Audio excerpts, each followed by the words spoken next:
8월 7일 살아계신 하나님의 말씀 시편 77편 1절부터 9절 말씀으로 잊지 마소서라는 제의 말씀드립니다. 우리 주님의 사랑은 세월이 가고 때가 변해도 여상하실 줄 믿습니다. 우리는 심히 배반적이라서 아버지 곁을 떠나 있어도 주께서는 우리를 결코 잊지 아니하시고 버리지 아니하시고 기다리실 줄을 믿습니다. 그건 아마도 집을 나간 탕자가 허랑방탕에서 물려받은 재산을 다 탕진한 후에 말리타양 이국 땅에서 돼지 먹인 쥐염 열매조차 먹지 못하고 죽지 못해 살아가는 처지에 있을 때 떠나온 고향 땅의 아들을 기다리고 계실 아버지를 그리면서 후회하는 아들의 그 애절한 마음이요 간구이고 소망일 것입니다. 은혜를 저버린 인간의 비참을 뜻하고 하나님의 은혜를 떠나 세상에 나가 이리저리 치면서 살고 있으면서도 아버지께 돌아가야 한다는 생각과 마음은 있는데 돌이켜 돌아가지 못하는 그런 이들을 상징하는 것일 수도 있습니다. 은혜를 저버리는 것은 배반성이 간 인간만의 비애일 수도 있지요. 한번 믿음을 가지고 예수를 영접해서 주와 동행하는 삶을 살다가 세상에 이끌려가지고 세상에 속하여 살다 보니까 난파된 그런 삶을 통해 절망의 끝에 서게 될 때 집을 나간 탕자처럼 아버지 집에 기다리고 계실 주님을 생각하게 되는 것과 같습니다. 다시 은혜의 자리로 돌아가야 하는데 아버지께서 받아주실까? 그런 그 궁급한 처지에 처하게 됩니다.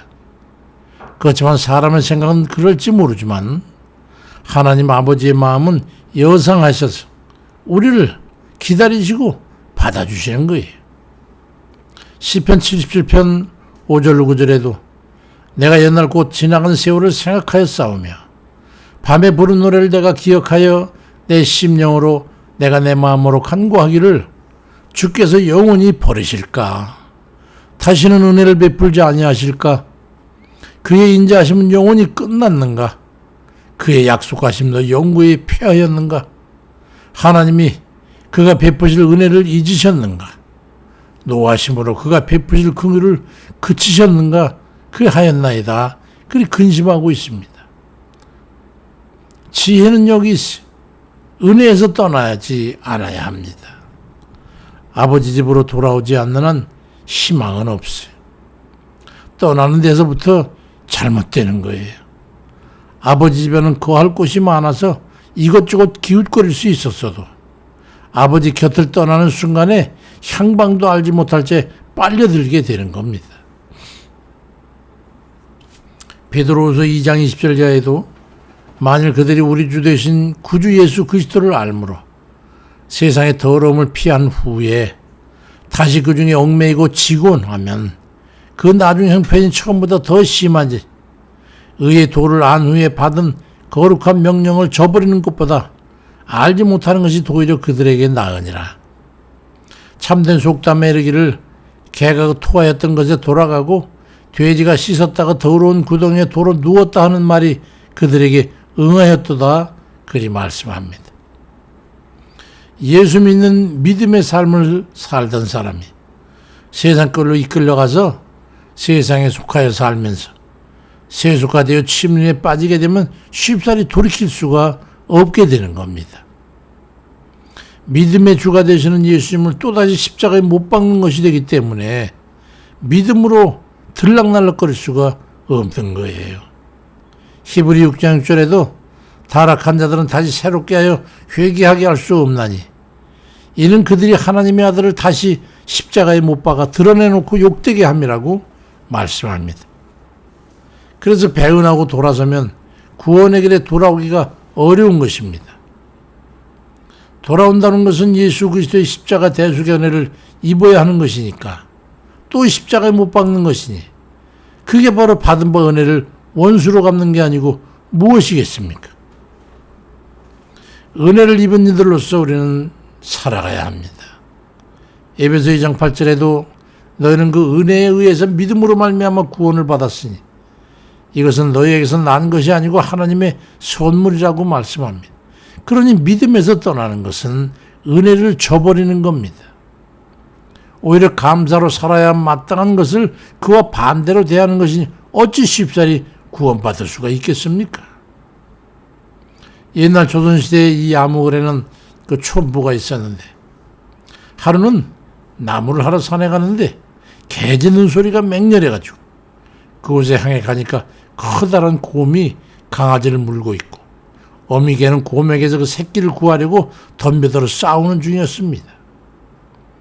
그래서 이 아무개는 낫을 들고 곰과 싸워가지고 상처 입은 어미개와 강아지를 데리고서 돌아와서 보살펴 주었습니다. 그 후로 이 아무개를 따라다니면서 개는 동무가 되어졌어요. 한 번은 이웃 마을에 잔치가 있어가지고 갔다가 술에 잔뜩 취해 집에 돌아오느라고 산을 넘던데 이 아무개가 산중 무덤가에 누워서 그만 잠이 들고 말았어요. 그러자 산 아래로부터 불길이 바람에 실려 올라오는 것을 보게 됐습니다. 이튿날이 되어서야 사람들이 산에 올라가 찾아보니까 이 아무개는 살았는데 누렁이 개는 불에 타 죽어 있는 것을 발견했습니다. 근데 그 주변은 온통 다 물에 젖어서 다 그 주위는 탔는데 그 아무개가 누워있는 그 둘레만 불에 타지 않은 것을 보게 됐습니다. 그러니까 개가 밤새 아래 개울가에서 몸에 물을 적셔다가 날라가지고 이 아무개 주변을 적시는 바람에 살 수 있었던 겁니다. 짐승인 개도 구해준 은혜를 생각해서 주인 사모님의 명을 따라 살며 주를 위해 생명을 걸고 헌신하며 살지 않습니까? 우리가 하나님 앞에 구원의 은혜에 감사해서 주의 뜻대로 살면서 하나님을 영화롭게 해야 되는 것은 생명까지 바쳐가며 우리를 구원해 주신 그 은혜에 감사해서 영생 천국을 얻게 하려는 하나님 뜻대로 살려 하는 겁니다. 고린도후서 4장 15절에도 이는 모든 것이 너희를 위함이니 많은 사람의 감사로 말미암아 은혜가 더해서 넘쳐서 하나님께 영광을 돌리게 하려 함이라고 말씀하고 있습니다. 받은 바 구원의 은혜를 생각해서 주의 곁에 꼭 붙어서 주 뜻대로 살면서 주께 감사하는 그 삶으로 하나님께 영광을 돌리는 그런 보은의 삶을 살아가는 이들 다 되시기를 주의 이름으로 축원드립니다. 감사하신 하나님, 우리가 어떠했을 때 주님께서 우리를 구원하셨습니까?